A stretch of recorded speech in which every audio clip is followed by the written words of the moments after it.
Monsieur le Président de la République démocratique du Congo, chef de l'État, commandant suprême des forces armées et de la police nationale congolaise, le détachement d'honneur de la garde républicaine est rangé pour vous accueillir et vous rendre les honneurs à l'occasion de la cérémonie marquant l'audience solennelle et publique de la rentrée judiciaire de la Cour de cassation, exercice 2023-2024. Je vous invite à passer les troupes en revue. Le commandant détachement d'honneur, le colonel diplômé de stratégie de défense, Serge Monga. À votre ordre. Là, le chef de l'État, Félix-Antoine Tshisekedi Tshilombo, est en train de passer les troupes en revue en tant que commandant suprême des forces armées de la République démocratique du Congo, de la police nationale congolaise et du service national. Félix-Antoine Tshisekedi Tshilombo qui reçoit les honneurs ici en tant que magistrat suprême. Vous le savez, il est l'invité d'honneur de la Cour de cassation qui fait sa rentrée judiciaire pour l'année 2023 à 2024. Le chef de l'État venait, vous le savez, de faire les réaménagements de l'appareil judiciaire et plusieurs magistrats ont été révoqués, d'autres mis à la retraite et d'autres encore ont été promus. Et voilà, il veut que la justice congolaise retrouve ses lettres des noblesses, n'est-ce pas? Pas des jugements uniques, n'est-ce pas? La Bible dit que la justice élève une nation. En tout cas, c'est ce que veut, c'est à quoi tient le président de la République en prenant part à cette rentrée judiciaire pour l'exercice 2023-2024 à la Cour de cassation. Le chef de l'État, il est en train de prendre le marche pour entrer justement dans l'enceinte de l'hémicycle ici au Palais du Peuple pour prendre justement part à cette rentrée judiciaire. Le décor est déjà planté. Toutes les personnalités habituellement appelées à prendre part à ce genre de manifestations sont sur place ici au Palais du Peuple dans l'enceinte donc de l'hémicycle. Je ne suis pas seul pour vous transmettre en direct cet événement. Je suis accompagné de Feza Kalongola pour le compte de Kiswahili et de Prince Moupoy pour le Chiluba, le chef de l'État, Félix-Antoine Tshisekedi Tshilombo, qui salue justement les magistrats, les hauts magistrats qui sont rangés pour l'accueillir et lui rendre en même temps les honneurs parce que c'est lui, les magistrats suprêmes. Nous commençons avec vous, Feza Kalongola. Nous sommes dans la salle. Les décors est déjà plantés pour les débuts de la manifestation. Merci beaucoup Oscar Mbale, nikusema tumepatikana hapa kupale di Peuple mahali ambapo sherehe kubwa yenye pungi kidogo itaweza kufungua milango yake. Nikusema kwamba sherehe hiyo ya rentrée judiciaire ambayo wahamzi mbalimbali wataweza hivi kufungua mwanzo ya kazi yao, na katika sherehe hiyo hotuba 3 itaweza kusomwa ya kuangalia namna gani wataweza kufanya kazi yao, ila mwaliko maalumu ni Rais wa Jamhuri ya Kidemokrasia ya Kongo Félix Antoine Tshisekedi Tshilombo. Tunamuona pale ameingia katika nyumba ya mikutano ya Palais du Peuple kisha kupata heshima ya kijeshi, heshima ya viongozi mbalimbali. Ndio rais anaenda kukamata picha na wahamzi mbalimbali. Ndio kama vile tunaona katika picha, ni kusema kwamba ni sherehe kubwa ambayo inafanyizwa kila mwaka kwa kuona mwanzo ya kazi ya rentrée judiciaire. Wanafanya mkutano mkubwa na kumwalika rais sawa vile kamanda mkuu wa jeshi ndio anamealikwa kwa kuweza kuandaa katika sherehe ya leo. Ila siku mimi mwenyewe kama vile Oscar Mbale anatoka kusema, tuko na Prince Moupoy naye ataweza kuwafasiria katika lugha la Chiluba nini kupitikana hapa ku Palais du Peuple. Oui, Prince Moupoy, n'est-ce pas, en Chiluba. Et yo, si tu veux nous parler un peu en Chiluba, qu'est-ce qui se passe exactement ici au Palais du Peuple?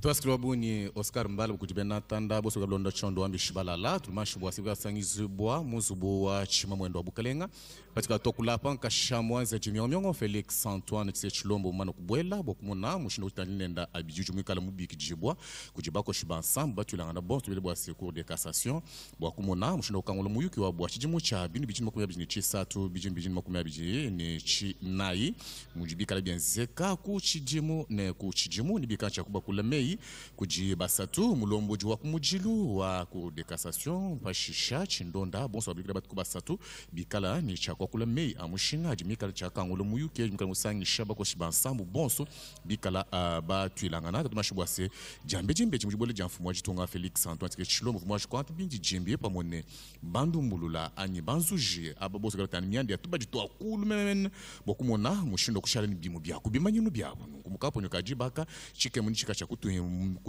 kutuibwa bokumona mushindo kutwa dija muyuki chena kaya na shitopa mwene Matia Mujibangu wikancha kungushi benatanda muchikoso chena bwalu cha jikarangana jamfumo jitonga Felix Antoine Tshisekedi Tshilombo mumwabe. Voilà, les hauts magistrats, les juges sont en train de prendre place, n'est-ce pas, pour vous dire que la cérémonie va bientôt commencer. Mathieu Moudibangu, je vous rappelle que les chefs de l'État, vous le savez, c'était au mois d'août dernier, le président de la République avait révoqué des magistrats ayant fait l'objet de condamnations judiciaires et qui ne pouvaient plus exercer leurs fonctions conformément au texte disciplinaire régissant la profession. Quelques magistrats du Conseil d'État, par exemple, ont été considérés comme déserteurs de leur poste pour n'avoir pas assisté aux séances de travail de cette juridiction et ont fait l'objet de démissions d'office. N'est-ce pas? Et plusieurs autres magistrats ont été affectés à une juridiction supérieure. Et voilà, c'est pour mettre de l'ordre au sein de l'appareil judiciaire et des ordonnances ont été prises à ce sujet. Nous n'en sommes pas encore là et aujourd'hui, nous parlons justement de la rentrée judiciaire pour l'exercice 2023-2024 à la Cour des cassations. Je l'ai dit tantôt que la Cour des cassations avait pour mission ou a pour mission d'unifier et de contrôler l'interprétation des lois. Il a comme premier président Ndomba Kabeya Eliléon.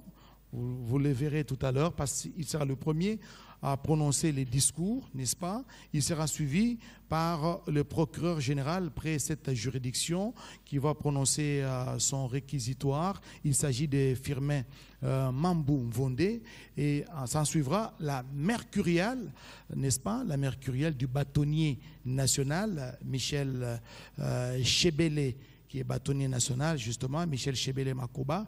Il va lire aussi sa mercuriale. Voilà les temps forts qui vont marquer justement cette cérémonie. Mathieu Moudibangu.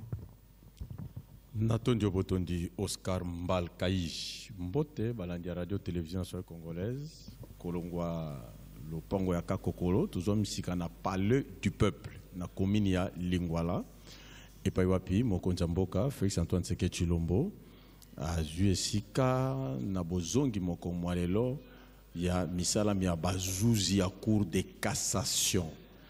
Oibete misala na misala mi misale maka na lo inayango esenga kapeta ngabozongel misala ete bazuzi banso bazala na mokolo moye misala mzaye kozongela ndakisa mokomolelo mi azomi na motoba sanza zomi mobuko to betu bena isato awa au palais du peuple et bongisa menanda ko ya makita ya bakelimi beko to pesa de congrès na molulu monene moye biengami monene azu esika ezali magistrat suprême eli kobete azali magistrat ya Yambo okati ekolo biso Congo démocratique tata mokonzi ekolo Félix Antoine Tshisekedi Tshilombo tomoni akomi pambate bokombo ye loyembo lokumu yekolo eulaki bapesaki elongonya pe losako na mampinga pe sika photo ya libota likangemaki elongona tata mokonzi ekolo bongo bazuzi ya Cour de cassation bango bana bazongi bazu bisika be bango yambo ete mokonzi mboka yingelo kati ndako ya makita pe mululu mofungwama elingo tali sete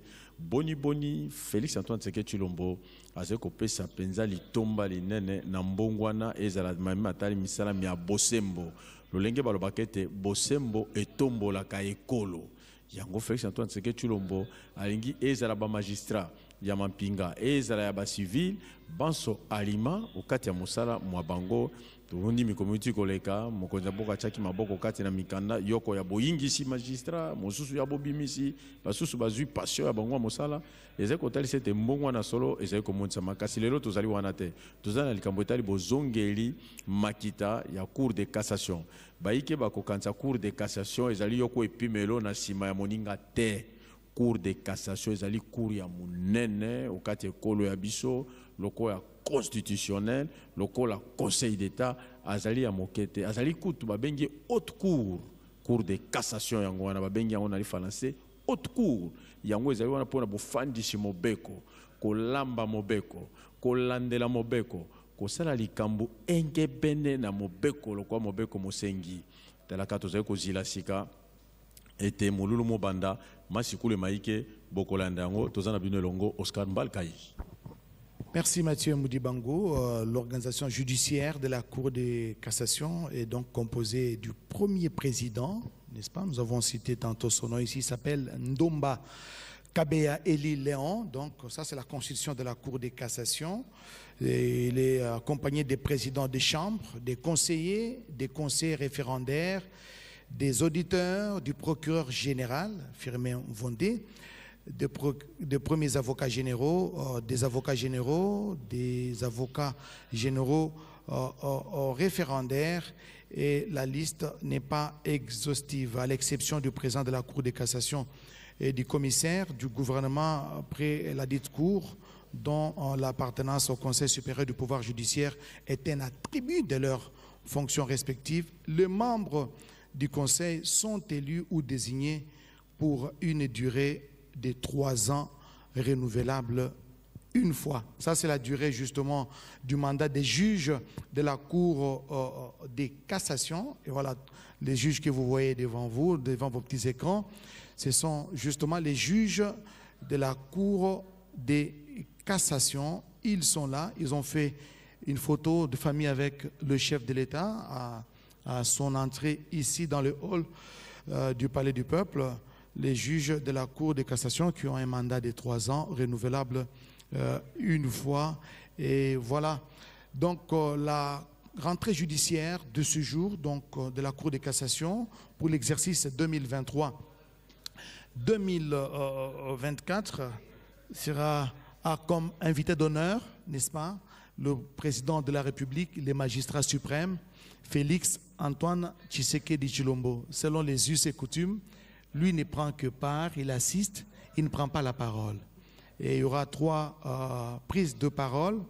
La première, ça sera donc les discours du premier président de la Cour de cassation, en l'occurrence Ndomba Kabeya Eli Léon. Il sera suivi par le mot ou les réquisitoires du procureur général près cette juridiction. Nous avons cité Firmin Mambou Vondé, et enfin, ça sera la mercuriale du bâtonnier national, donc du président des avocats, n'est-ce pas? Il s'appelle Maître Chebele Makoba Michel. Il a remplacé Matadi Nenga, n'est-ce pas, qui a travaillé pendant plusieurs années à la tête de l'ordre des avocats au niveau national. Voilà, les décors est planté. Nous n'attendons que l'entrée dans l'hémicycle du Palais du Peuple du président de la République, du magistrat suprême, le chef de l'État, Félix Antoine Tshisekedi Tshilombo. Je vous signale qu'il est déjà, parce qu'il a un bureau ici à l'Assemblée nationale, il est dans son bureau, en attendant que le protocole ne les convie à entrer dans la salle. Voilà plusieurs personnalités. Là, c'est Colette Tchomba, n'est-ce pas, qui est à l'Assemblée nationale, députée nationale. Elle est rapporteure adjointe à l'Assemblée nationale. Il y a les hommes en toge qui sont là, les hauts magistrats et des juges de différentes juridictions qui sont ici présentes pour prendre part à cette cérémonie de rentrée judiciaire de la Cour de cassation pour l'exercice 2023-2024. Nous allons nous rendre dans l'espace Congo central, n'est-ce pas? Nous allons nous rendre dans qui nous a envoyé à Matadi, à Boma, cette fois-ci avec Geneviève Kumba pour l'Eki Congo. Matondo mingi pangia Oscar samuna mikonge mepesamu bampangia luzolo betke awa na Palais du Peuple kisika betke na kuvingila kuvutuka ya kisalu ya Cour de cassation betke na kumona mfumu ya insi andina kena kukota samu andi matana kekuma samu kwenda Vwanda pangia. Oui, Geneviève, là c'est l'entrée du président de la République Félix Antoine Tshisekedi Tshilombo, l'entrée dans l'hémicycle. Et la manifestation peut donc commencer. Le premiers citoyens, les magistrats suprêmes du pays. Nous avons cité Félix Antoine Tshisekedi Tshilombo, vient de faire son entrée et il prend place à la tribune aux côtés des juges de la Cour de cassation. Et c'est la rentrée, l'audience solennelle.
Nous vous prions de vous asseoir.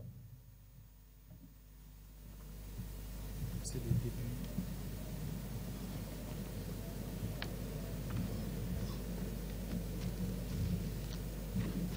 Excellence, Monsieur le Président de la République, avec l'expression de nos hommages les plus déférents.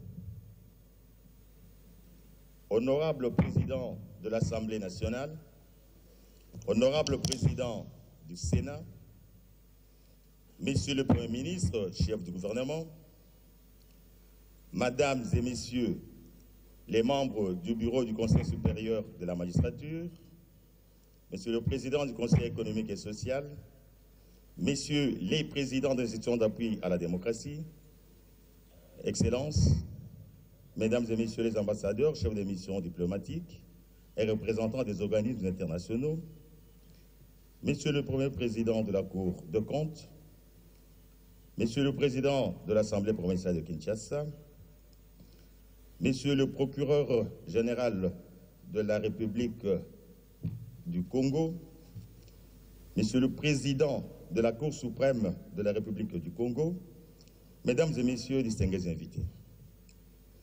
Excellences, Monsieur le Président de la République, avec l'expression de nos hommages renouvelés, la cérémonie de ce jour, dans cette mythique salle des congrès du Palais du Peuple, concerne la rentrée judiciaire de la Cour de cassation pour l'exercice 2023-2024. Avec votre autorisation, nous laissons la place au Premier Président de la Cour de cassation pour l'audience solennelle et publique. Monsieur le Président.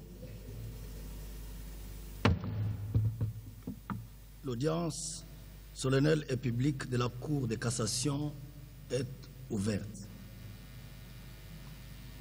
Madame le greffier en chef Haï, veuillez procéder à la lecture du rôle. Monsieur le Président, un seul point est inscrit dans l'extrait des rôles de l'audience solennelle et publique de ce lundi 16 octobre 2023, à savoir la rentrée judiciaire de la Cour de cassation pour l'exercice 2023-2024. Cette audience va s'articuler autour des points ci-après. Allocation du Monsieur le bâtonnier national, mercurière de Monsieur le procureur général de la Cour de cassation, discours de Monsieur le Premier Président de la Cour de cassation. L'audience est présidée par Monsieur Ndomba Kabeya Eli Léon, Premier Président, entouré de Messieurs et Mesdames Mukengule Muderua, Kabaseli Nzembele, Bajana Ngoya, Kombe Kalala, Président, Otudi Wongoti, Zangabe Zialiriwa, Mushinga Bimasha et Bolingo Kani, conseiller, avec le concours du ministère public représenté par M. Vonde Mambou, Firmin, procureur général près la Cour de cassation, et l'assistance de Mme Augustine Zolele Nzolani, greffier en chef AI. Je vous remercie, Monsieur le Premier Président. Merci. La parole est à Monsieur le bâtonnier national pour son allocution.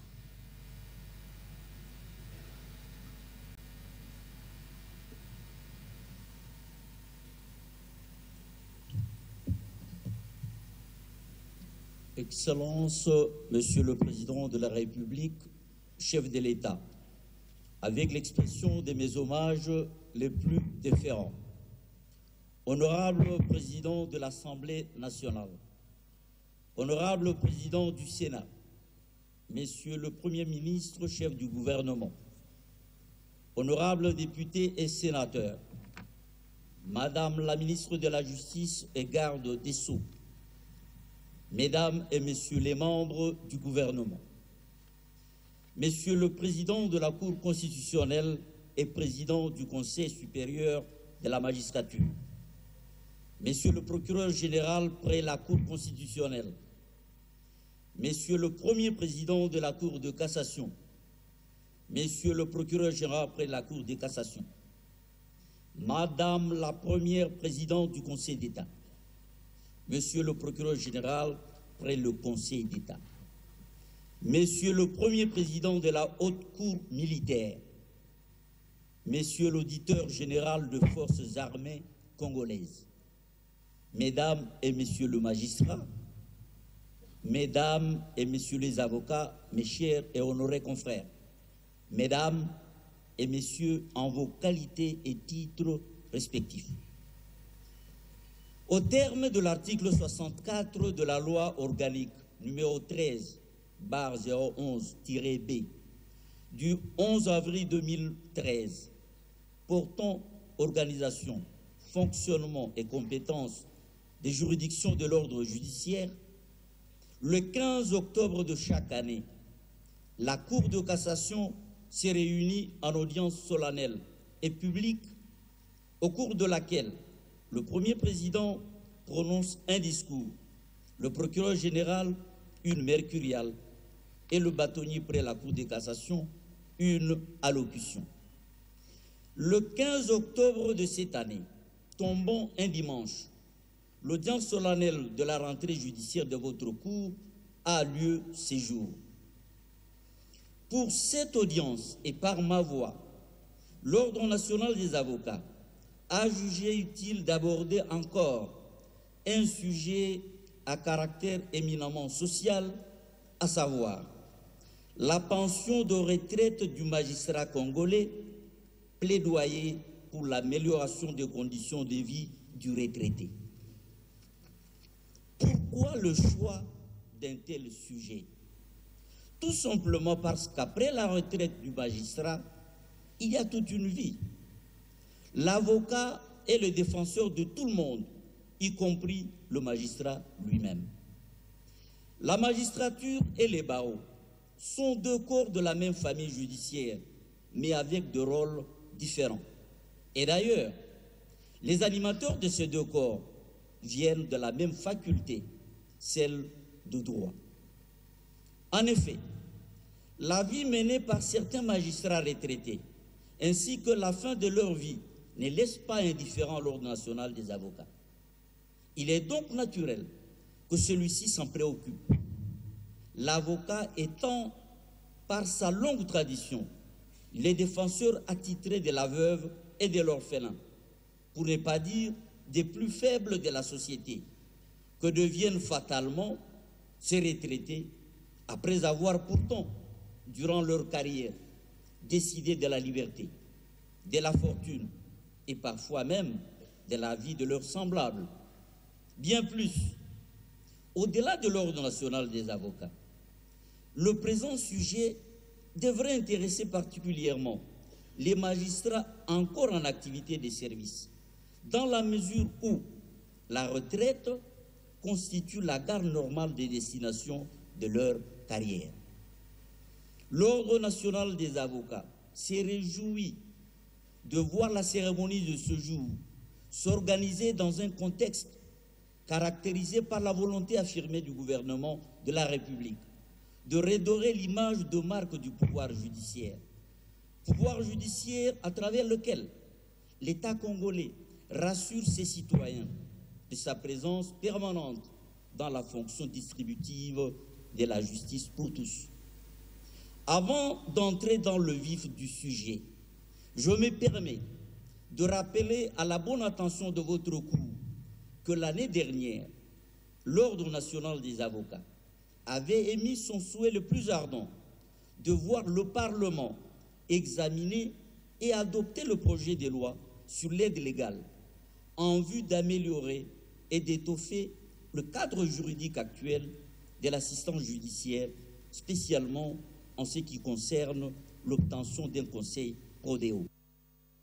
En attendant cette loi, comment ne pas saluer la promulgation en date du 26 décembre 2022 de la loi numéro 22/065 fixant les principes fondamentaux relatifs à la protection des victimes de violences sexuelles liées au conflit et des victimes des crimes contre la paix et la sécurité de l'humanité qui, non seulement accorde désormais aux victimes la dispense de paiement de frais de consignation, de justice et d'exécution, ainsi que de droits proportionnels, mais aussi garantit la prise en charge des honoraires des avocats par le Fonds national de réparation des victimes.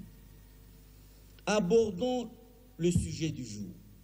Je relève que lorsque de jeunes Congolaises et Congolais âgés de 21 à 40 ans postulent et se présentent au concours d'admission pour embrasser la carrière de magistrat, ceux-ci sont animés de l'ambition légitime de gravir tous les échelons et de terminer honorablement leur carrière. Toutefois, se doute-t-il un seul instant que la carrière de magistrat est truffée d'embûches pouvant entraîner des sanctions de tout genre, voire la perte de tout espoir d'une bonne fin de carrière? Je me permets donc ici de féliciter et de rendre hommage aux magistrats retraités et encore plus à ceux d'entre eux qui sont admis à l'honorariat et à l'éméritat, car une telle admission n'est pas toujours évidente. L'honorariat étant le droit pour un ancien magistrat de porter après la cessation définitive de ses fonctions le titre de son dernier grade au moment où intervient la fin de sa carrière. Et l'éméritat étant le droit pour un ancien magistrat de continuer à bénéficier de son dernier traitement d'activité. Comme vous le savez bien, la carrière de magistrat est régie par la loi organique numéro 6/020 du 10 octobre 2006, portant statut de magistrat tel que modifié et complété par la loi organique numéro 15/014 du 1er août 2015. Et au terme de l'article 70 de cette loi, le magistrat est mis à la retraite à la date à laquelle il atteint l'âge de 65 ans, ou lorsqu'il a effectué une carrière de 35 ans de service ininterrompu. Toutefois, en ce qui concerne spécialement le magistrat de la Cour de cassation, du Conseil d'État et des parquets généraux près ses juridictions, la limite d'âge pour sa retraite est fixée à 70 ans. Dans tous les cas, lorsque le magistrat a atteint l'âge de 55 ans et qu'il a accompli une carrière d'au moins 25 ans de service, il peut faire valoir ses droits à la retraite anticipée. Que dire alors de la pension de retraite qui garantit le reste de la vie du magistrat sur cette terre des hommes? La réponse à cette interrogation est contenue non seulement dans les statuts de magistrats, mais également dans la nouvelle loi numéro 22/031 du 15 juillet 2022 portant régime spécial de sécurité sociale des agents publics de l'État, car cette loi, en son article 2.4, s'applique aussi aux magistrats sans préjudice de leur statut particulier. Au titre du statut des magistrats, le magistrat retraité a essentiellement droit à une allocation de fin de carrière exempte de toute imposition, à une pension fixée à 3/4 du dernier traitement mensuel d'activité, sauf lorsqu'il bénéficie de l'éméritat, auquel cas cette pension est égale à son dernier traitement d'activité, à des soins de santé et des frais funéraires pour lui, pour son conjoint et pour ses enfants à sa charge. Et lorsque le barème des traitements des magistrats en activité et de service subit une augmentation, la pension de retraite est revue dans les mêmes proportions. Pour plus de clarté, il faudrait retenir qu'au terme du statut des magistrats, le magistrat retraité bénéficie, selon les cas, de 3/4 ou de la totalité du traitement attaché à son dernier grade. Il est donc établi que l'amélioration de la pension de retraite perçue au titre du statut de magistrat est totalement dépendante de l'augmentation du traitement des magistrats en activité de service. C'est donc ici l'occasion de saluer particulièrement la volonté et les soucis permanents de son Excellence, Monsieur le Président de la République, chef de l'État, d'améliorer les conditions du magistrat congolais, tel que rappelé lors de l'ouverture de la session de formation de magistrats nouvellement nommés, avec l'espoir de voir la justice élever notre nation.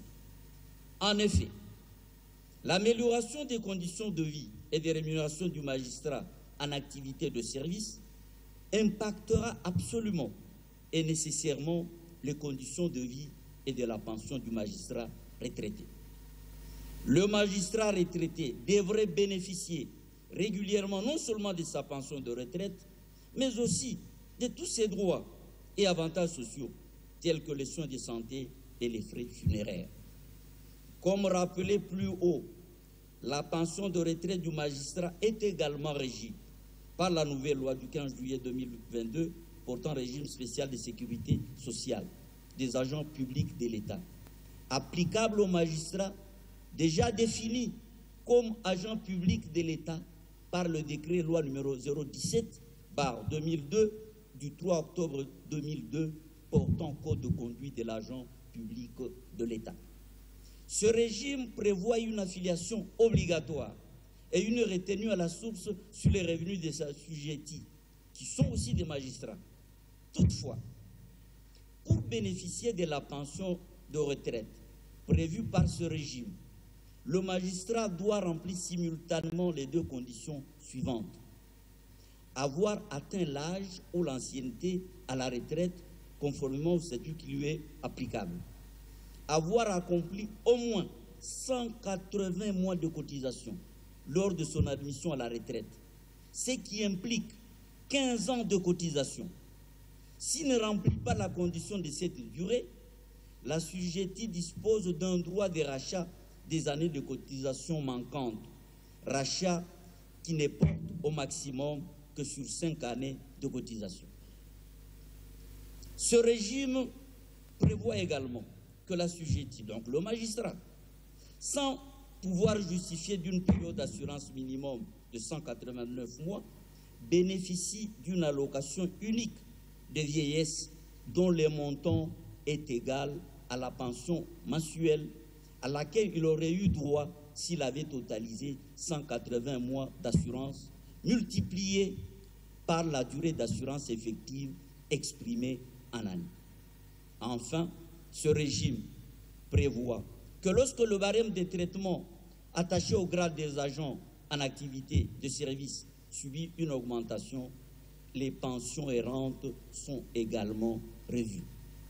Je me dois de vous avouer que que les dispositions de ces régimes spéciaux de sécurité sociale ne s'appliqueront hélas qu'aux jeunes magistrats nouvellement recrutés et éventuellement à ceux de magistrats qui ont encore une vingtaine d'années de carrière, qui pourront ainsi percevoir en réalité deux pensions de retraite, l'une fondée sur les statuts des magistrats et l'autre sur ces régimes spéciaux de sécurité sociale. C'est donc pour eux une réelle perspective des meilleurs jours de pension, pour autant qu'ils exercent leur carrière dans la droiture et le respect de l'éthique professionnelle.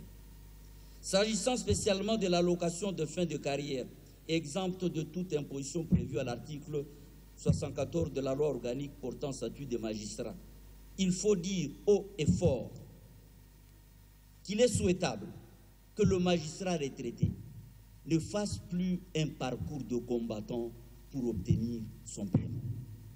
Il en est de même en cas de décès du magistrat retraité. Le conjoint survivant a aussi droit à une rente de survie. Et les orphelins aussi ont droit à une rente d'orphelin jusqu'à l'âge de 18 ans.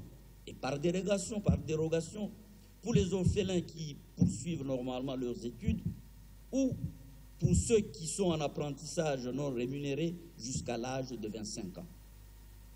C'est pour toutes ces raisons que la retraite ne devrait pas être vécue comme une fatalité qui frappe la famille du magistrat concerné, mais plutôt comme une simple étape de la vie, pour autant que ses droits et avantages sociaux lui soient régulièrement versés. La nation congolaise, quant à elle, devrait être reconnaissante envers ceux qui ont servi la République avec fidélité, dévouement, dignité, loyauté et intégrité, et ce, au mieux de leur force depuis leur jeunesse jusqu'au moment de leur fin de carrière. Le magistrat retraité ne devrait pas paraître à nos yeux comme l'oublié de la nation, lui qui a tout donné dans sa noble mission de justice au service de cette nation. Sa grande joie de vivre devrait tirer la source des conditions de vie découlant de ses droits nés de la fin de sa carrière. Il n'est donc pas ici question d'avoir un regard de compassion à l'égard du magistrat retraité, mais plutôt de plaider pour l'amélioration de ses conditions de vie, le paiement régulier de ce qui lui est dû, ainsi que le versement de ses allocations et avantages sociaux. Souvenons-nous de ceux qui ont servi la République et dont la fin de carrière est aussi méritante que l'activité du magistrat encore en service. Le fait de voir le magistrat retraité vivre dignement rassurera davantage le magistrat encore en service, et la retraite ne sera, dans ces conditions, comme dit précédemment, qu'un idéal à atteindre avec sérénité. Puisse ce cri être entendu, afin de voir la pension de retraite du magistrat congolais être améliorée et tous ses droits lui être régulièrement versés, car j'observe, j'affirme et je confirme qu'après la carrière, il y a toute une vie que constitue la retraite. Pour toutes ces raisons et considérations, je plaide pour la reprise des travaux de votre cours jeudi et je vous remercie.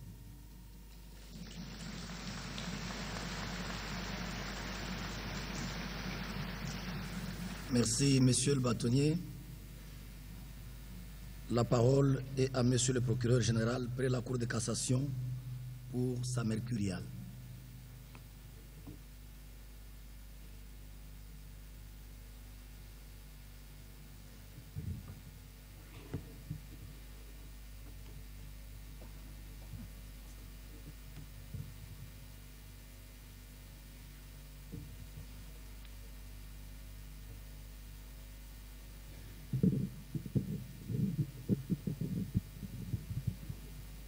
Excellence, Monsieur le Président de la République, chef de l'État, magistrat suprême, avec l'expression de mes hommages les plus déférents.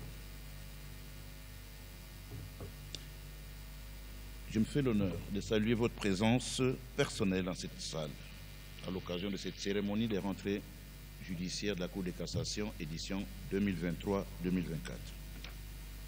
En effet, depuis votre avènement à la magistrature suprême, vous faites de l'état de droit votre cheval de bataille. Au nom de tous les magistrats du ministère public, des agents de l'ordre judiciaire des offices des parquets. Ainsi qu'au mien propre, je vous prie d'accepter l'expression de ma profonde gratitude.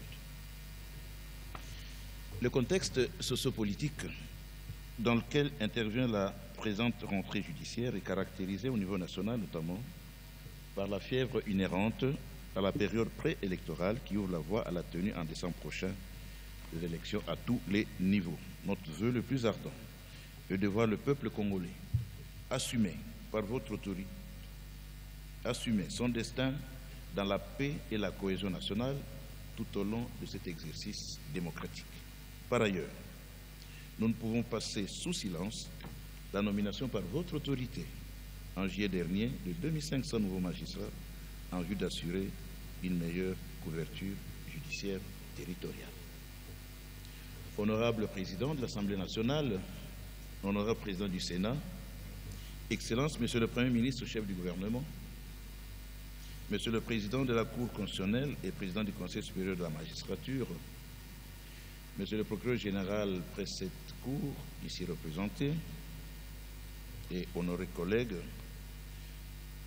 Madame le Premier Président, Monsieur le Premier Président de la Cour de cassation et honorés collègues, Madame le Premier Président du Conseil d'État et honorés collègues, Monsieur le Procureur général près le Conseil d'État et honorés collègues, Monsieur le Premier Président de la Haute Cour militaire et honorés collègues, Monsieur l'auditeur général des FARDC et honorés collègues, Madame le ministre d'État, ministre de la Justice et garde des Sceaux, Mesdames et Messieurs les membres du gouvernement, Excellences, Mesdames et Messieurs les ambassadeurs et chefs de mission diplomatique, Excellences, Mesdames et Messieurs les hauts magistrats, civils et militaires, Monsieur le Président de la Cour des comptes, Monsieur le Procureur général près cette Cour, Monsieur le Président du Conseil économique et social, Monsieur le chef d'état-major général des FARDC, Monsieur le commissaire général de la police nationale congolaise, Monsieur le chancelier des ordres nationaux, Monsieur le président de la Commission électorale nationale indépendante, Monsieur le président de la Commission nationale des droits de l'homme, Monsieur le président du Conseil supérieur de l'audiovisuel et de la communication, Monsieur le président de l'autorité de régulation des postes et télécommunications, Monsieur le président de l'Assemblée provinciale de la ville de Kinshasa, Monsieur le gouverneur de la ville de Kinshasa, Monsieur le commandant de la 11e région militaire, Monsieur le commissaire provincial de la police nationale congolaise, Mesdames et Messieurs les mandataires publics, Mesdames et Messieurs les représentants des confessions religieuses, distingués partenaires et représentants des organismes internationaux, Monsieur le bâtonnier national, Monsieur le bourgmestre de la commune de Lingwala, Mesdames et Messieurs les magistrats et très chers collègues, Mesdames et Messieurs les agents et fonctionnaires de l'ordre judiciaire, Mesdames et Messieurs les avocats, distingués invités en vos titres et qualités respectifs, Monsieur le Premier Président de la Cour suprême de la République sœur du Congo, Monsieur le Procureur général près cette Cour de la République du Congo en face, Mesdames, Mesdemoiselles et Messieurs, votre présence dans cette auguste salle, en réponse à notre invitation, nous permet de comprendre que le combat en vue de l'amélioration de l'administration de la justice dans notre pays a du prix à vos yeux. Elle est à la fois interpellatrice et rassurante au-delà de l'intérêt bien affiché de votre Excellence, Monsieur le chef de l'État, sur la lutte que vous avez engagée, celle de promouvoir l'état de droit dans notre pays. Soyez-en remerciés. Conformément au prescrit des articles 153, alinéa 1er de la Constitution et 64 de la loi organique, numéro 13/011-B du 11 avril 2013 portant organisation, fonctionnement et compétences de juridiction de l'ordre judiciaire, le procureur général près la Cour de cassation prononce une mercuriale à l'occasion de la rentrée solennelle de la Cour de cassation tenue le 15 octobre de chaque année. L'année dernière, à la même date, ou à la date d'aujourd'hui -1, j'ai parlé du rôle du ministère public face à la liberté d'expression dans un état de droit pour fustiger la mauvaise conception de cette prérogative de la part de ceux qui la confondent avec le libertinage illimité sans encadrement normatif. Que des commentaires en sens divers après la rentrée judiciaire de l'année écoulée, au cours de laquelle j'avais axé le thème de ma mercuriale sur les libertés d'expression, constitutionnellement protégées, et l'attitude du ministère public, organe de la loi, à qui il revenait la mission de faire respecter ces dispositions, tant constitutionnelles que légales, qui contiennent en leur sein les limites tout aussi constitutionnelles que légales, qui, une fois franchies, se transforment en libertinage. Les cas vécus des délinquants libertins sont connus, car aujourd'hui ils sont muselés pour certains, tant mieux. Ils sont dans les prisons, espérant qu'ils vont s'amender au sortir de leur lieu carcéral, ou pour d'autres en cavale, fugitifs, latitant, s'exprimant aujourd'hui par des réseaux sociaux. Dans le même souci de lutter contre les antivaleurs qui émaillent notre société, j'ai choisi de développer ce jour le thème intitulé « Le trafic d'influence en droit positif congolais ». Monsieur le Président de la République, chef de l'État et magistrat suprême, en date du 15 juillet 2023, dans cette salle, Votre Excellence avait procédé au lancement de la session de formation des nouveaux magistrats. Dans votre mot de circonstance, vous aviez dit, je vous cite, « Il doit aussi clairement être entendu que les immixtions des personnes non qualifiées à la gestion et à la prise de décision de la justice par des trafics d'influence et autres antivaleurs seront sévèrement sanctionnées. » Fin de citation. La justice, a-t-on coutume de dire, est la manifestation vivante de la démocratie et un pilier majeur de l'état de droit. Mais pour qu'elle joue efficacement ce rôle, elle doit être indépendante, impartiale, équitable, bref, au-dessus de toute forme de pression. Malheureusement, tel n'est pas toujours le cas, et chaque jour qui passe apporte la preuve que les décisions judiciaires sont souvent exposées aux tares multiformes, au nombre desquelles figure le trafic d'influence. Le trafic d'influence existe dans divers milieux politiques, administratifs, judiciaires, économiques, etc. Mais ci et là, il passe sournoisement inaperçu, comme s'il s'agissait d'une pratique normale. Hélas. Concernant particulièrement le milieu judiciaire, le trafic d'influence est l'une des pesanteurs qui tire la justice vers le bas et à ce titre, il doit être combattu à différents niveaux du processus judiciaire.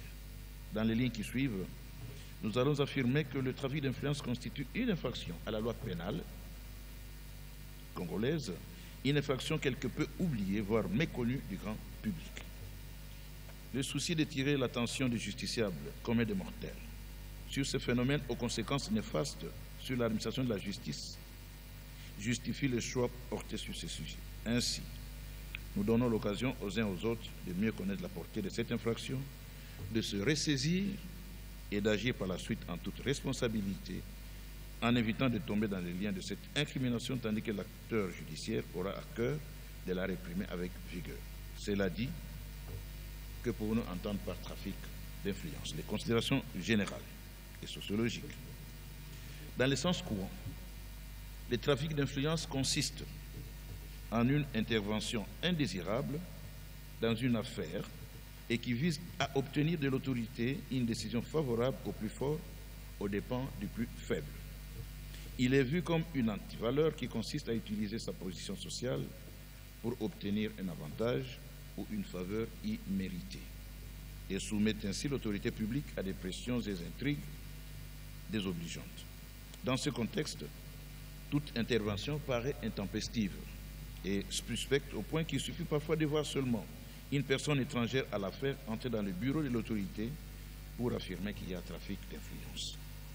Il s'agit là d'une perception globalisante. La perception juridique, quant à elle, est plus restrictive, comme nous allons le voir plus loin. Il est important de noter que la disposition qui prévoit et punit les trafics d'influence est une loi complémentaire au Code pénal ordinaire.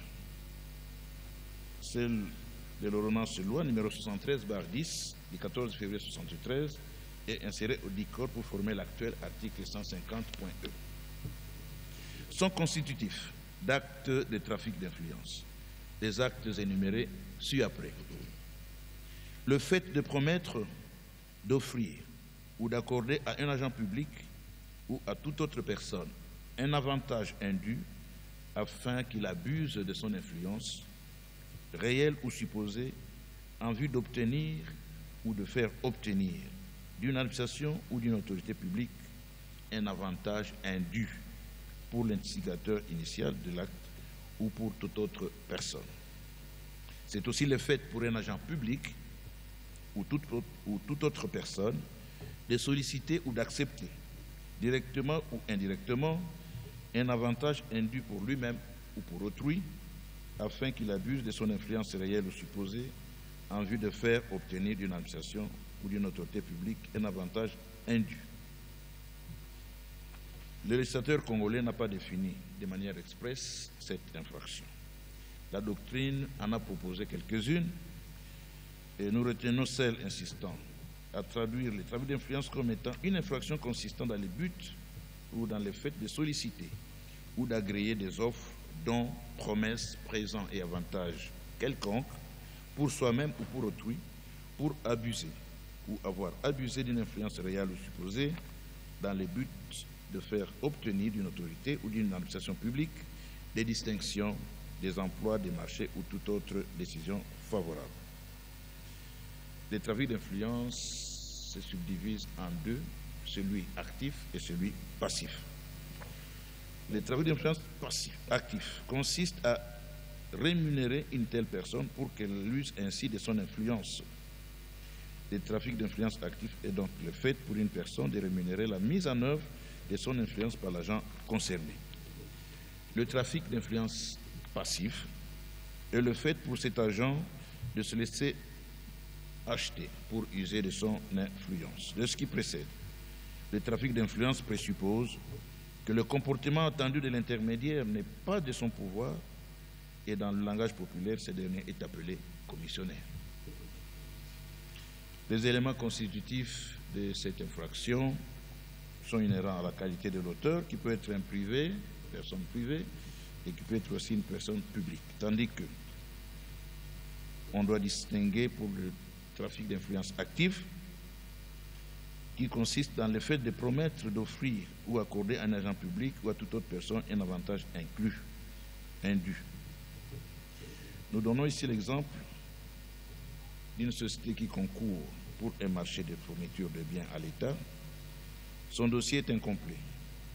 Elle verse l'argent à M. B, un personnage bien connu dans le milieu des marchés publics, et lui demande d'abuser de son influence auprès de la commission d'appel d'offres afin que les marchés lui soient nécessairement attribués. Les marchés lui seront attribués au mépris des clauses obligeantes de passation de marché. Le trafic d'influence aura donc dévié la solution qui aurait dû être trouvée.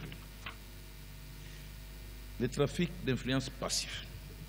Ici, l'auteur est la personne qui accepte en contrepartie des offres, promesses et autres dons de jouer l'intermédiaire entre le bénéficiaire et la cible. Exemple. Un monsieur X, qui est un grand commerçant, pour raison de prestige, il a besoin d'une décoration officielle. Informé de cette situation, B, qui est un fonctionnaire à la chancellerie nationale, des ordres nationaux, sollicite et obtient auprès du précité X de l'argent afin de mettre en jeu son influence au sein de la chancellerie pour arracher une décision favorable à X au mépris des conditions prévues par la loi. Là, ce n'est qu'un exemple que j'ai pris, s'il vous plaît. La cible, c'est la personne qui détient le pouvoir de décision et doit être une autorité administrative publique ou judiciaire. La cible, malheureusement, ne tombe pas sous les coups de l'infraction des trafics d'influence qui ne concerne que les deux trafiquants actifs et passifs. Néanmoins, elle sera poursuivie des infractions découlant des actes illégaux qu'elle aura posés à la suite de l'influence exercée sur elle. Il en est ainsi si elle était consciente de l'illégalité de l'acte qu'elle posait, arrestation arbitraire, concussion, abstention coupable, etc. Et dans ce cas, les trafiquants actifs et passifs en seront les co-auteurs. L'élément matériel dans le trafic d'influence se caractérise par des promesses, des offres ou des avantages indus. L'avantage indu est constitué par les faveurs énumérées à l'alinéa 2 de l'article 150E du Code pénal, livre 2.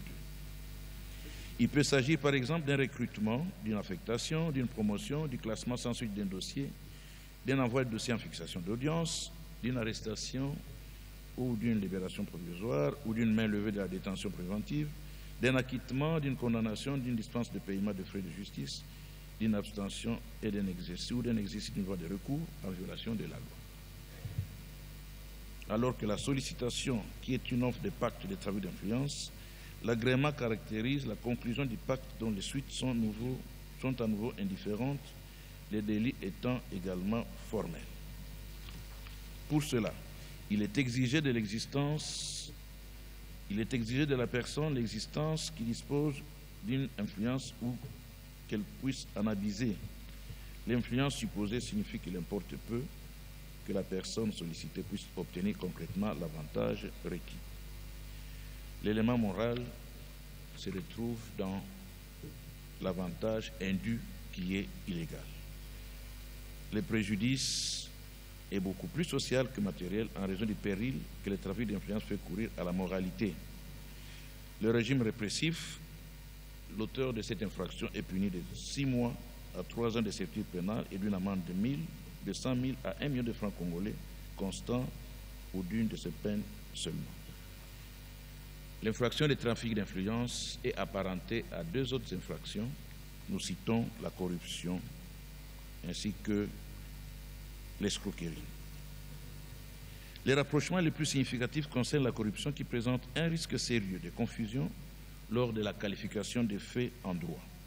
Parmi tant d'autres définitions de la corruption, nous pouvons retenir que c'est le fait pour un agent public de solliciter ou d'agréer des dons, présents ou avantages pour accomplir ou s'abstenir d'accomplir un acte de sa fonction, soit pour un administré de le solliciter dans le même but.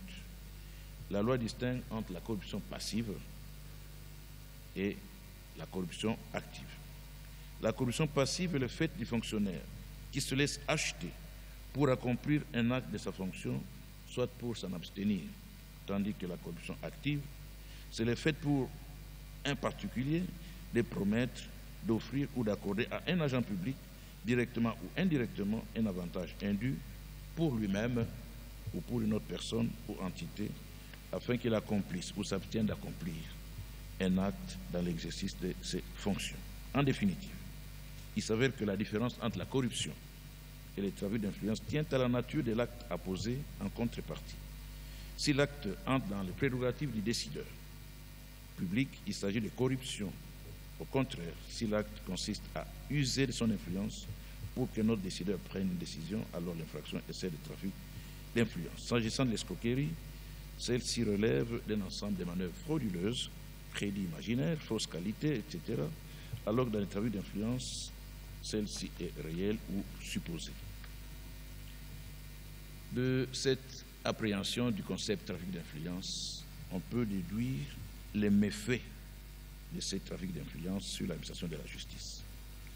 En rappelant quelques principes régissant l'administration de la justice, pour que la justice soit rendue de manière droite, distributive, il faut qu'elle soit indépendante. Il faut qu'elle soit aussi égale pour tout le monde. Il faut qu'elle soit également impartiale. Le magistrat a aussi le devoir de loyauté en obéissant aux règles, en obéissant aux lois, à l'honneur de la propriété et de la droiture. Les méfaits du trafic d'influence, il soumet l'autorité publique à des pressions et à des intrigues qui risquent à l'évidence selon l'expression d'Antoine Godino, de rendre l'indépendance des élections judiciaires un leurre. Mais il convient de rappeler et de préciser que le but visé doit être indu, illicite ou illégitime.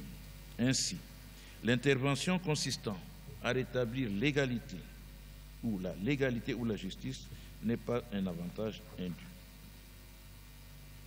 Le trafic d'influence se pratique souvent dans 2 phases, la phase préjuridictionnelle et la phase juridictionnelle. Au niveau de la phase préjuridictionnelle, nous y avons l'officier de police judiciaire ainsi que l'officier du ministère public. L'officier du ministère public, selon les dispositions de la loi, dans l'existence de leurs attributions, seuls les procureurs de la République, les procureurs généraux, les procureurs généraux de la République ainsi que leurs substituts ont qualité pour diriger leurs activités par la voie, s'il y a lieu, des officiers de police judiciaire responsables des corps au service auquel ils appartiennent. En aucun cas, ils ne peuvent, et pour quelque motif que ce soit, déférer à un ordre d'aucune autorité leur enjoignant de ne pas poursuivre, d'arrêter, de saisir ou de ne pas exécuter les devoirs auxquels ils sont astreints. Cependant, force est de constater qu'il existe des interférences et des immixtions, malheureusement, des chefs hiérarchiques des différents OPJ dans la conduite de leurs enquêtes. S'agissant particulièrement des OPJ nationales de la police nationale congolaise, ils subissent les effets de la double tutelle administrative et judiciaire sous laquelle ils prestent. Légion sont les cas où les chefs hiérarchiques, avec un grade plus élevé que celui de l'OPJ, en arrivent à peser sur la suite à donner à l'enquête et ainsi pousser l'OPJ à prendre une décision non conforme à la loi. Il nous a été donné de constater aussi que certains officiers de police judiciaire ont été habilités moyennant promesse, offre, dont sans connaissance technique requise en violation du principe de compétence. Par ailleurs, les interférences ou les émictions d'autres personnalités ou parents, conjoints, frères et sœurs, amis, influencent largement le comportement de cet agent qui n'a de compte à rendre en principe qu'à l'officier du ministère public. Ces mauvaises pratiques, ces violations entraînent la mauvaise qualité des enquêtes préliminaires qui peut même provoquer la mise en cause de la responsabilité de l'État. Après l'officier de police judiciaire, l'officier du ministère public, les magistrats du parquet, il est placé sous la coupe des trafiquants d'influence et il peut être amené à prendre des décisions en marge de la loi. On constate ainsi des classements injustes sans suite de certains dossiers, la levée inopportune d'une détention, l'envoi néfaste de certains dossiers en fixation en l'absence d'infraction ou d'une manière générale à bâcler l'instruction, ce qui est de nature à favoriser l'impunité de certains délinquants. Il existe aussi le trafic d'influence au niveau juridictionnel, à la phase des tribunaux. Là, ce sont les greffiers et les juges. Le greffier s'illustre dans ses pratiques en marge de la loi, notamment la signification irrégulière des exploits, entraînant la lenteur dans la prise de décision judiciaire, l'abstention de procéder à la notification des parties, bloquant ainsi la suite de l'instruction. Plusieurs dossiers se voient ainsi renvoyés au rôle général suite au défaut des parties. Les refus à dessein de délivrer des actes de procédure, la perte intentionnelle des dossiers, des indiscrétions dans la gestion des dossiers, les refus de siéger ou le fait de disparaître pour rendre ainsi la juridiction dans l'impossibilité de siéger, le fait de poser des actes qui ne relèvent pas de sa compétence matérielle ou territoriale. Relevons cependant, comme d'ici où, que la marge est grande entre l'interpellation et le trafic d'influence. L'interpellation va dans le sens de dire le bon droit.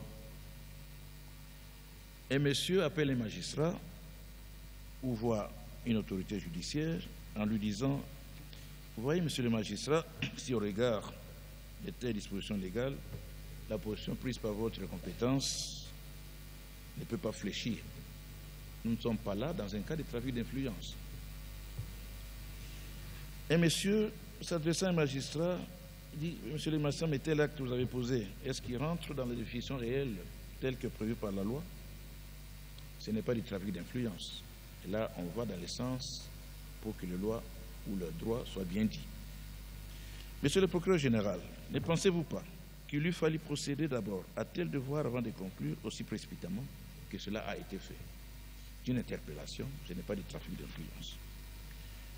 Ou, compte tenu du climat social de sérénité qui risquerait d'être davantage troublé par une décision allant dans ce sens, ne trouvez-vous pas qu'il serait plus indiqué de voir autrement les choses? Là non plus, ce n'est pas du trafic d'influence. C'est une interpellation et rien à voir avec le trafic d'influence. Par contre, le général de l'armée ou le commissaire divisionnaire adjoint s'adressant à un OPJ qui est commissaire Kangaye, Tikaye, à vos ordres, mon général, c'est du vrai trafic d'influence. Ou alors, tu seras affecté à Kimbelangundu si vous ne faites pas ce que je vous dis de faire. C'est du trafic d'influence. Au sein des offices de parquet, excusez-moi, il existe des magistrats qui sont devenus des chefs coutumiers, qui assument avec beaucoup de dynamisme les trafics d'influence. Ils sont devenus des commissionnaires des partis. Voilà pourquoi au niveau du bureau du Conseil supérieur de la magistrature, nous avons pris la décision de pouvoir enlever tous ces magistrats de leur lieu où ils sont devenus des chefs coutumiers pour les envoyer là où, nous l'espérons, ils pourront se refaire en vrais magistrats et non pas continuer le travail des commissionnaires. Le juge dit le droit, et là, je me réfère au livre de Deutéronome 16, versets 18 à 20, nous lisons. Tu établiras des juges et des scribes en chacune des villes que l'Éternel ton Dieu te donne. Pour toutes les tribus, ils jugeront le peuple en des jugements justes. Tu ne feras pas dévier le droit. Tu n'auras égard aux personnes et tu n'accepteras pas de présent, car le présent aveugle les yeux des sages et ruine les causes des justes. C'est la stricte justice que tu rechercheras afin de vivre et de posséder le pays que l'Éternel ton Dieu te donne. Nous avons tiré cet extrait de Deutéronome 16, versets 18 à 20. Malheureusement, les trafics d'influence sur les juges les désorientent et a pour conséquence de prononcer des jugements hors délai, le dépassement large du délai, la congélation des dossiers qui, comme l'impiodi invendu, traînent pour avoir une décision, la non-motivation, la motivation insuffisante, voire erronée des décisions judiciaires, le silence prolongé et inexpliqué du juge après la prise en délibéré d'une affaire, l'impunité consacrée de certains justiciables. Cela dit, que pouvons-nous conclure de tous ces faits qualifiés de trafic d'influence? Excellence, Monsieur le Président de la République, chef de l'État et magistrat suprême, avec l'expression renouvelée de mes hommages les plus différents. Honorables, Excellences, Mesdames et Messieurs, en vos titres et qualités respectifs, tout protocole observé. Avant de clore mon propos de ce jour, permettez-moi de vous rappeler qu'il a porté sur le trafic d'influence en droit positif congolais, alors que de nombreuses décisions de justice sont impactées négativement par cette antivaleur, le trafic d'influence apparaît comme une infraction oubliée, voire méconnue du grand public. Nous avons indiqué le cadre juridique de cette infraction qui se définit en deux volets, le trafic d'influence actif et celui passif. Nous avons développé le sujet en des chapitres consacrés à l'analyse des éléments constitutifs de cette infraction. Nous avons aussi épinglé l'apparentement de cette infraction aux deux autres, la corruption et l'escroquerie.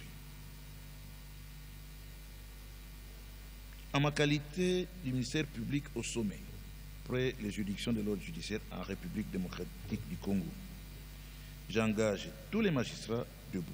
À ce titre, je dois m'assumer. Et à ce titre aussi, quelques mesures drastiques mises en chantier portent déjà à ce jour quelques fruits. Et sans désemparer, nous allons devoir continuer. L'appareil judiciaire a pour unique capitaine la Constitution et les lois de la République.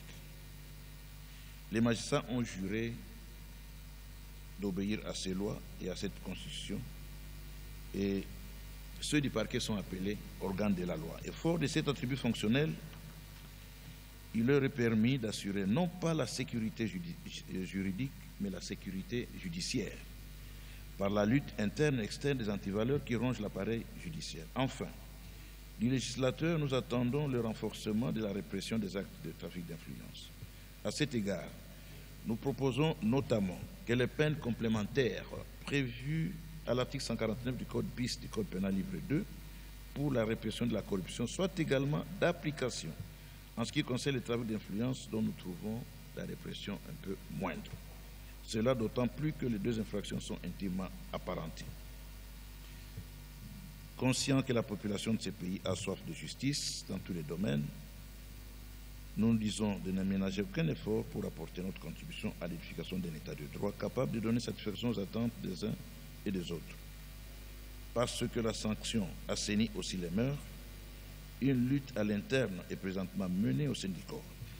Ministère public et juges véreux sont depuis lors sous le phare de l'Observatoire populaire et des faits réprobateurs infractionnels sont portés à notre connaissance et nous pensons que les petits exemples vus à travers la presse où des magistrats ont été mis devant la barre devront inciter tous les collègues magistrats à pouvoir se mettre dans les rangs.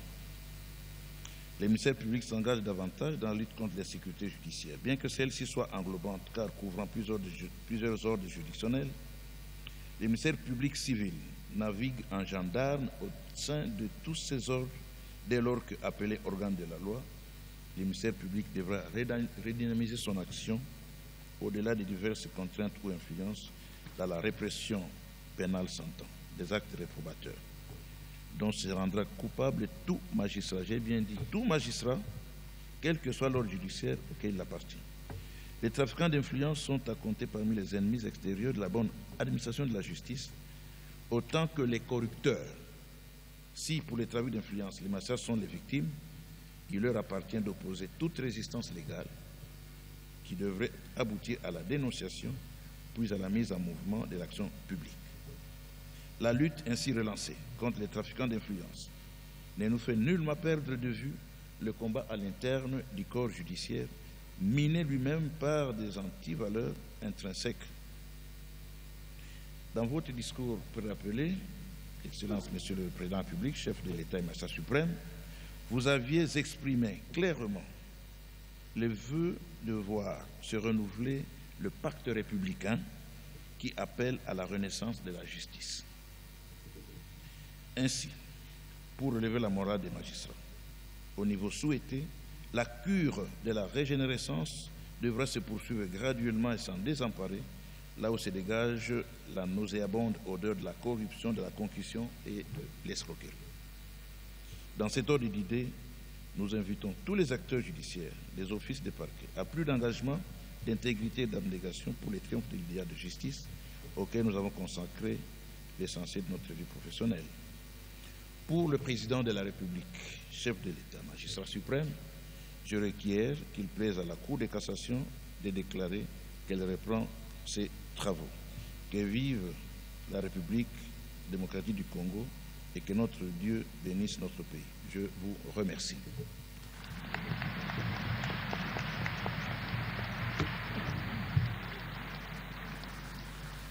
Merci, Monsieur le procureur général. À présent, je prends la parole pour mon discours. Excellence, Monsieur le Président de la République, chef de l'État et magistrat suprême, avec l'expression de mes hommages les plus déférents, l'audience solennelle et publique de ce jour répond à l'exigence consignée à l'article 64 alinéa 1 de la loi organique numéro 13/011-B du 11 avril 2013 portant organisation, fonctionnement et compétences des juridictions de l'ordre judiciaire qui dispose: le 15 octobre de chaque année, la Cour de cassation se réunit en audience solennelle et publique au cours de laquelle le premier président prononce un discours, le procureur général une mercuriale et les bâtonniers du barreau près la Cour de cassation une allocution. La date précitée ayant été un dimanche, hier donc, cette audience se tient ce lundi 16 octobre, plus prochain jour ouvrable, et ce, en vertu de la loi. À l'orée du présent discours, je rends grâce à l'Éternel Dieu qui incline le cœur du roi pour les privilèges inestimables m'accordés de présider aux destinées de la Cour de cassation, la plus haute juridiction de l'ordre judiciaire de notre pays. Aussi, permettez-moi, Excellence, Monsieur le Président de la République, chef de l'État et magistrat suprême, de vous témoigner ma profonde gratitude, car votre plus haute autorité a daigné faire confiance à ma modeste personne, en me confiant la lourde mission de redorer les blasons longtemps ternis de la justice au sein du dit ordre. Confiant aux saintes écritures de la Bible, qui proclament dans Proverbes, chapitre 14, verset 34, je cite, « La justice élève une nation », vous avez tenu, en votre qualité de garant de l'indépendance du pouvoir judiciaire, à honorer de votre haute présence l'audience solennelle et publique de ce jour, perçue par la magistrature congolaise tout entière comme symbole fort de votre engagement d'ouvrir une nouvelle page de la justice. Honorable Président de l'Assemblée nationale, Honorable Président du Sénat, Monsieur le Premier ministre chef du gouvernement, Monsieur le Président de la Cour constitutionnelle, Président du Conseil supérieur de la magistrature, Madame et Messieurs les membres du bureau du Conseil supérieur de la magistrature et honorés collègues, à ce stade, permettez-moi de saluer la présence de mes honorés collègues qui nous ont fait l'honneur de traverser le majestueux fleuve Congo pour assister à cette audience. Il s'agit respectivement de Messieurs Henri Bouka, premier président de la Cour suprême de la République du Congo, et de Messieurs Théophile Mbiti, procureur général près cette cour, à qui je demande de se tenir debout pour recevoir nos salutations.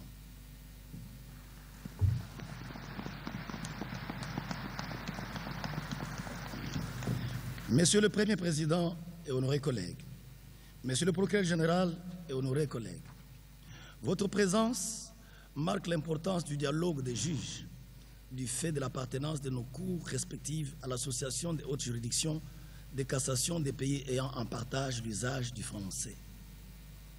Davantage, et nous nous en félicitons, elle traduit l'importance des liens de fraternité qui unissent nos deux pays respectifs, la République du Congo et la République démocratique du Congo, ainsi que nos deux chefs d'État, leurs excellences, Denis Sassou Nguesso et Félix Antoine Tshisekedi Tshilombo, qui partagent les mêmes valeurs sur le rôle de la justice dans un État de droit.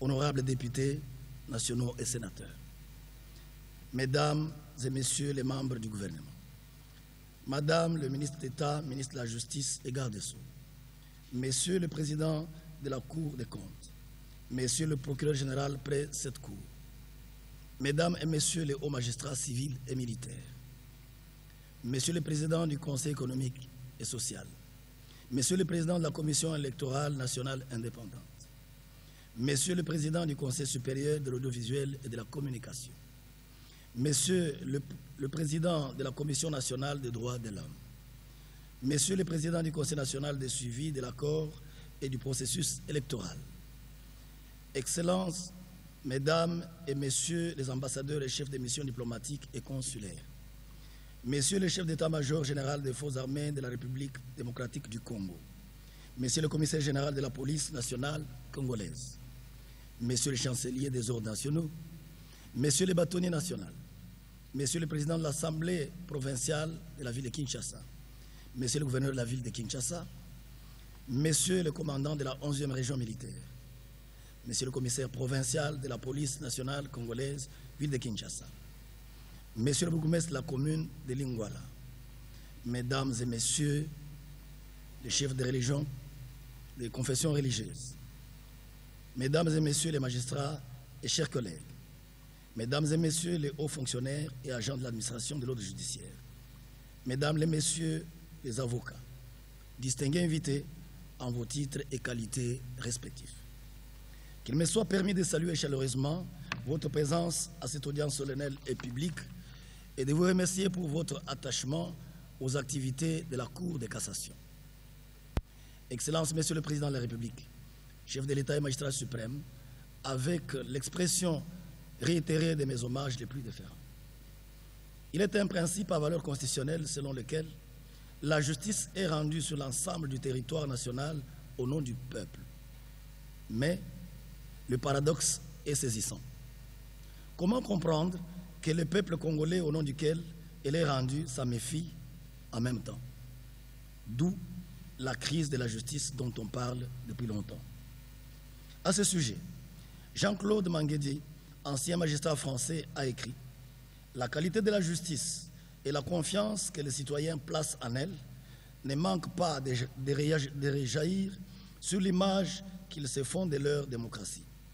Mais, parce que la justice constitue une institution régalienne, elle partage en retour, indépendamment de ses qualités ou de ses défauts propres, la faveur ou la défaveur dont l'État est l'objet et la confiance ou la suspicion qu'il suscite. » Contrairement à l'idée répandue par Denis Salas, d'après laquelle le monde judiciaire ressemble à un bois tordu qu'on parvient difficilement à redresser car il a poussé ainsi au fil des ans, je pense qu'il est possible de relever le défi de la crise de la justice, fort d'une flamme d'espérance de sa refondation allumée par votre Excellence. En effet, c'est dans ce contexte que j'accède à la lourde fonction de premier président de la Cour de cassation. J'ai la conviction que ce défi n'est nullement au-dessus de notre commune volonté de restituer à l'ordre judiciaire ses lettres de noblesse. C'est pourquoi j'ai pensé, Excellence, Monsieur le Président de la République, chef de l'État et magistrat suprême, accompagner vos efforts en inscrivant au cœur de ma réflexion de ce jour le thème suivant: les obstacles à la justice, facteurs du sous-développement. Dans son ouvrage intitulé « La colère et le courage, plaidoyer contre la corruption pour une république éthique », Jean-Christophe Picard pense qu'en démocratie, lorsque l'on ne fait pas partie de la solution, on fait partie du problème. Et paraphrasant Gandhi, il ajoute « Celui qui voit un problème et qui ne fait rien fait partie du problème. » Pour ma part, j'ai pris la juste mesure des alertes lancées par nos concitoyens, relayées par votre Excellence dans votre communication à la 113e réunion du Conseil des ministres du 15 septembre 2023 relative à la lutte contre les antivaleurs et à la capitalisation des réformes dans le système judiciaire. Par-delà cette interpellation, j'ai perçu le problème et je me suis résolu de faire partie de la solution. À cet effet, mon présent discours n'a pas vocation de s'inscrire dans la tradition d'un exposé académique sur un sujet de droit donné. Il est plutôt question d'une perception pratique et concrète de la responsabilité non seulement des acteurs judiciaires et non judiciaires, mais aussi, à certains égards, du législateur dans la déliquescence de la justice congolaise.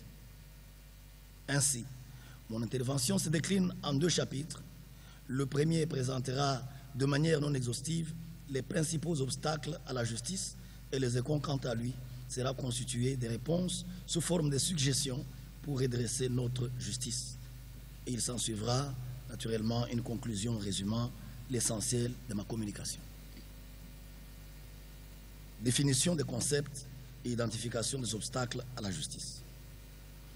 Sans m'attarder sur la définition des concepts justice et sous-développement, il me semble pertinent de me limiter ici à identifier quelques obstacles à la justice, car ils sont multiples et variés, dont les plus récurrents sont ceux que vous avez qualifiés sous peu de cancer de la corruption, qu'il faut à tout prix combattre comme nous combattons la maladie, comme nous combattons la famine. L'indiscipline, le trafic d'influence et les moyens dérisoires alloués au pouvoir judiciaire pour son fonctionnement, ainsi que dans une certaine mesure, quelques dispositions légales qui suscitent des difficultés. En ce qui concerne la corruption comme premier facteur, l'état des lieux sur l'administration de la justice congolaise révèle une antivaleur transversale dans les chefs de tous les acteurs judiciaires, à savoir la corruption. À charge des magistrats, la corruption est caractérisée notamment par le comportement ci-après. 1. Mise dans les tiroirs des dossiers pris en délibéré ou communiqués pour avis, et ce, dans l'attente des sollicitations des justiciables. 2. Réouverture des débats fantaisistes faute pour les justiciables de n'avoir pas tenu les promesses de corruption faites. 3. Privation de liberté par déplacement systématique sous mandat d'arrêt provisoire en violation des conditions légalement fixées et selon toute évidence pour des considérations étrangères à une bonne administration de la justice. 4. Confection de faux jugements en matière immobilière ou foncière en participation criminelle avec des réseaux mafieux impliquant greffiers, avocats, conservateurs des titres immobiliers, agents du cadastre ou de l'urbanisme et habitat, notaires, etc. 5. Favoritisme de certains chefs de juridiction ou d'office de parquet à l'égard de certains magistrats, appelés magistrats de confiance, non pas pour un travail de qualité qu'ils abattent, mais plutôt pour leur rapporter les fruits de la corruption.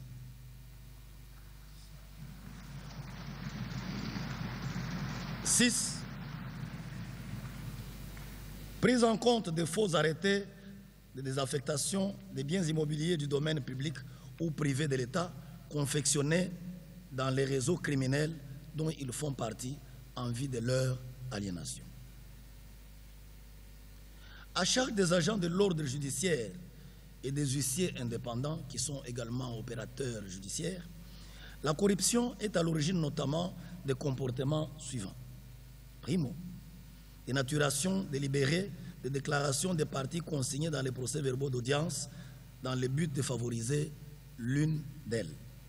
Secondo, signification des exploits, des procédures et des décisions judiciaires à des adresses et ou aux parties imaginaires de connivence avec des justiciables de mauvaise foi pour en tirer un avantage illicite.